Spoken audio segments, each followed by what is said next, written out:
But the projection for the WNBA going forward and the current momentum are really, really good. So the T-shirts don't bother me. But why do you take a shot at the Golden Goose, Caitlin Clark?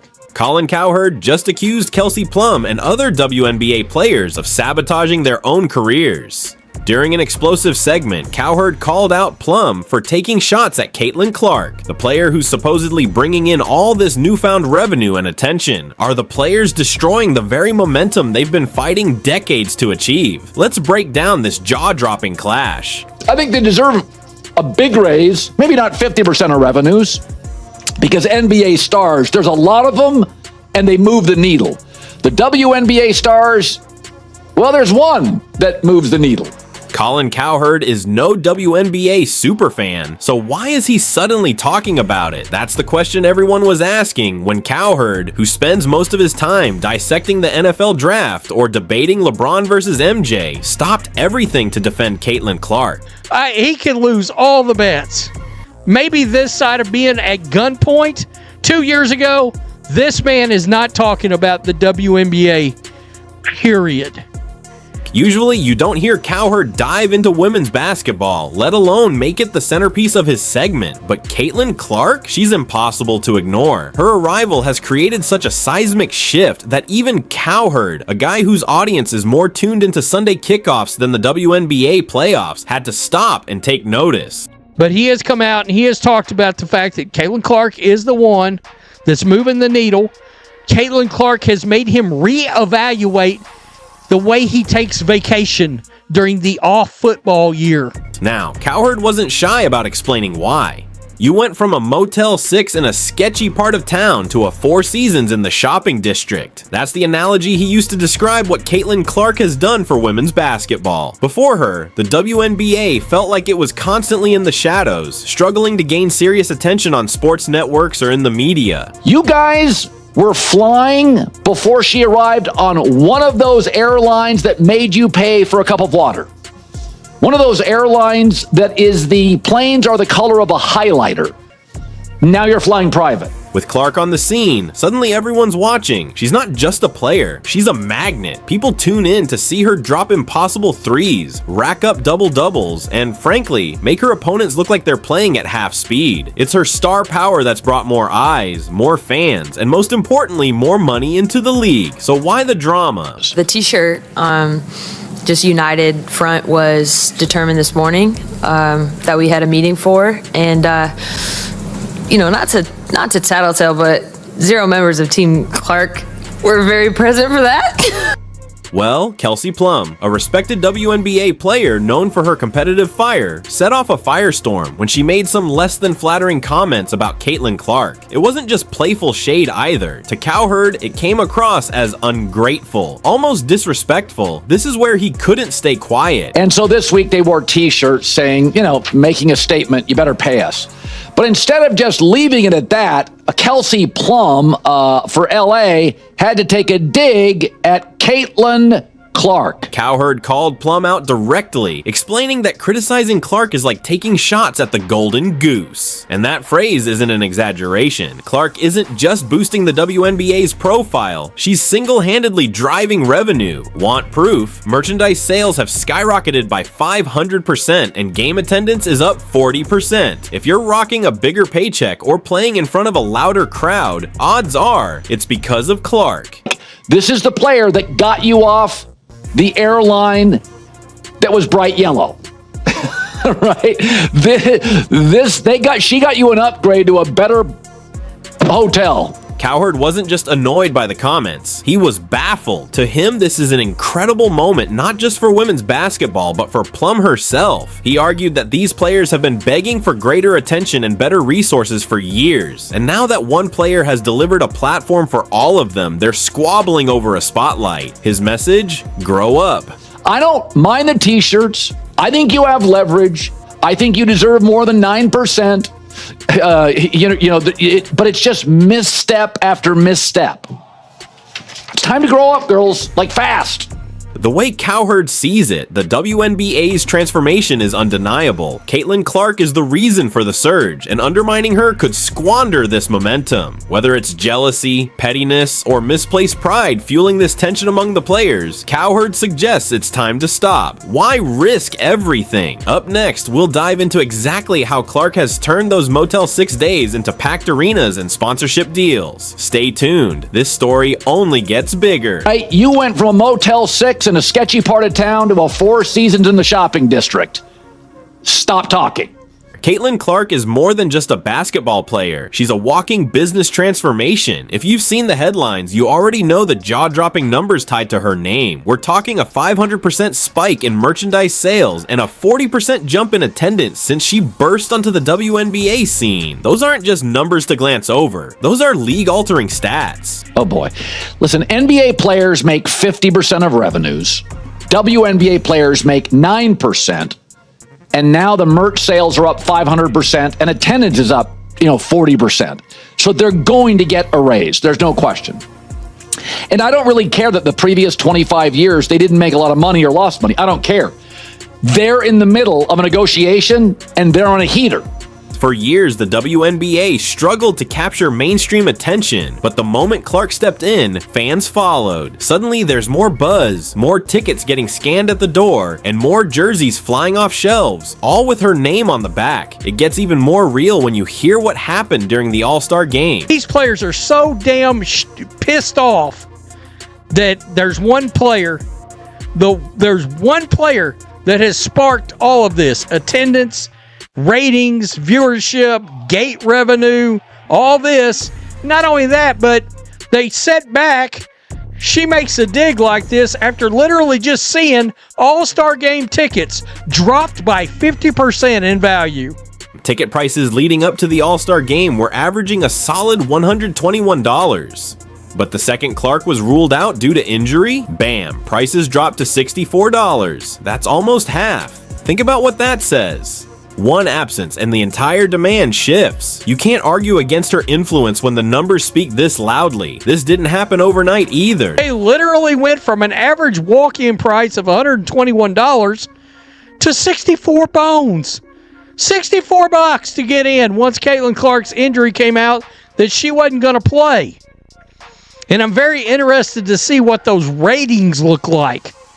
What kind of a mess is the ratings going to be like? The league has been fighting for years to be taken seriously, to prove it deserves a seat at the table alongside the NBA or even college basketball. And yet, before Clark's arrival, that fight often felt like an uphill battle, with few major wins to show for it. The key here isn't just what Caitlin Clark does on the court, although, let's be honest, her game is ridiculous. Before Caitlin Clark come around, they wasn't sniffing that.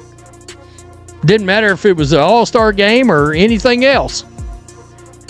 I mean, look, you're making the number one radio show in the country for all the wrong reasons.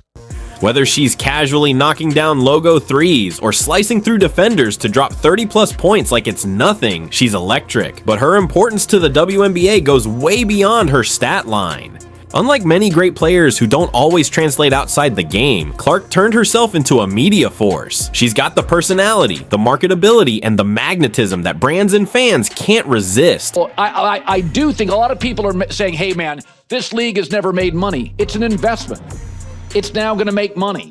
And by the way, this is the least profitable, arguably, it'll be over the next 10 years. It's only going to get more profitable as women's basketball gets better, as the Caitlin Clark momentum train gets bigger. Endorsements started rolling in because she's not just any basketball player. She's the kind people build entire campaigns around. From ads to sneaker deals, Clark doesn't just bring value to herself. She brings opportunities that radiate across the league. And that's where the WNBA has been able to thrive. For years, critics harped on the league's lack of profitability or its struggle to draw in casual viewers. She's not playing well, she's hurt, she's not there for all the games. So this is actually not as great as it could be.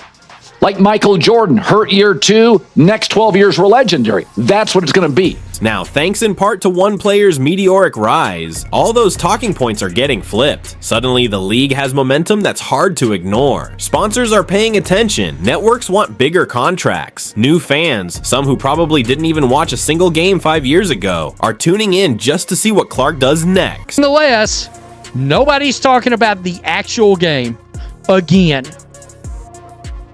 The competition again. They're talking about your players and how they've decided to act towards the cash cow. The only one, you're Michael Jordan of your league, and your players can't get over their own egos. You can see it happening in real time, but here's the catch. Not everyone in the WNBA is fully on board with this transformation. While Clark's bringing in the crowds and cash, not every player seems ready to share the spotlight. That tension, it's creating a problem the league can't afford. Let's break that down next. Okay, if you're in a band and you're staying at the Motel 6 and you add a band member and now you're at the Ritz-Carlton, keep your issues to yourself. Why would WNBA players criticize the person who's helping them achieve their goals? That's the question people were forced to ask when Kelsey Plum, one of the more vocal and high-profile players in the league, decided to take a swipe at Caitlin Clark. It wasn't just the timing, though. It was the whole energy of her comments. Kelsey Plum's little stunt during that news conference the other day where she was talking about the pay us what you owe us shirt and the highly productive, I don't know if the meeting was in secret or what, but they wanted to make this statement. I think it was a terrible PR decision. Plum, along with a handful of other players, rolled out in team-branded shirts that read, "Pay us what you owe us," during the All-Star Game, sending a clear message. But what happened during the press conference, and specifically what Plum said, managed to turn heads for all the wrong reasons. She knows Caitlin Clark's got a ton of fans that support her, and she purposely gave her a double middle finger. I mean, that's what she did, and to the fan base. Here's the situation. Megan Rapinoeing a moment works fine when you have nothing to lose, but the WNBA is in a delicate spot, especially considering their recent growth. And Caitlin Clark has played a massive part in that. The comments from Plum, which included a pointed jab at Caitlin's absence during a union meeting, struck some people as unnecessarily dramatic, even bitter. And here's the other thing to remember. Caitlin Clark's already rich. She made $11 million this year alone in endorsements off the court. So regardless of how these negotiations go, she's set. Nobody else is. According to critics, this was a terrible PR decision that completely backfired. Right before the All-Star Game, no less, when fans should have been excited to see the league's best on display, headlines were instead focused on the tension. And here's the irony. The players calling for larger paychecks are standing on the foundation Caitlin Clark largely helped build. I mean, you got all these new fans trying to give this league a chance, and you trot that out there again, another sign of the WNBA's activism. Activate the activism. Thanks. I mean, again, even the NBA decided to get out of the politics game and decided to quit their virtue signaling. Think about Clark's absence from the All-Star Game for a second. Ticket prices were averaging $121 before word got out that Clark wouldn't be playing. Once she was ruled out due to an injury, they plummeted to $64. That kind of drop didn't just suggest her importance, it screamed it. And yet, instead of rallying around the value she clearly brings, players like Plum seem intent on taking shots. But Kelsey Plum come out and said, hey, Caitlin Clark, Team Clark wasn't present for the meeting about the shirts. And she knew exactly, look, she knew exactly what she was doing. I've seen people try to explain this away. She knew exactly what she was doing. She knew she was being shitty, and she was. That's what she was doing. She knew exactly what she was doing. She knew she was being shitty, said a reporter. To them, the pettiness isn't just misplaced, it's downright harmful to the league's momentum. Colin Cowherd also didn't hold back on his feelings either. For him, this whole situation is a moment of self-sabotage. He hammered home his now infamous grow up mantra, doubling down on the idea that these athletes should embrace the bigger picture. We start with that. I don't have a problem with the WNBA players asking for a raise. The WNBA is on a hot streak. I don't care about the previous 24, 25 years. As an investment, it's starting to pay off. The WNBA, he argued, is on a hot streak, benefiting from investments that are finally starting to pay off. But here's the thing, momentum is fragile. The media spotlight these players have been fighting to get. It's here now, but it's also in part because of Caitlin Clark. Cowherd's take was simple. Why would you alienate new fans by tearing down the sport's biggest draw? Backfires like this could undo years of progress. When somebody joins the band and everything gets upgraded, just be happy. Just, I know you wanted your song to be the first one they played. You wanted to make up the set. But I mean, it's not the t-shirts. You're going to do fine. I'd scale back on the Caitlin Clark angst. The truth is, this isn't just about Caitlin Clark. This story has become a test for the league itself. Will the players rise to the occasion and unite around their shared success? Or will personal grievances keep distracting from the incredible growth they've worked so hard to achieve? This is the biggest one in the country, folks. Cowherd. He's the man.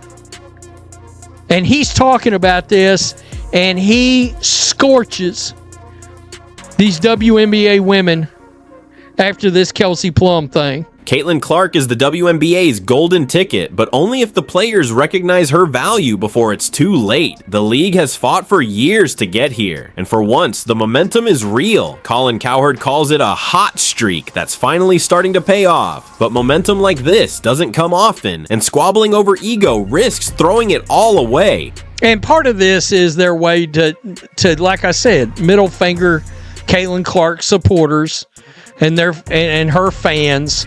And I mean, sometimes I wonder, are they hoping for the soundbite? I don't get it, but it makes them look absolutely terrible. Shouldn't the focus be on building the league together instead of tearing each other down? The WNBA is on the verge of something incredible. The question now is whether the players will embrace it or waste it.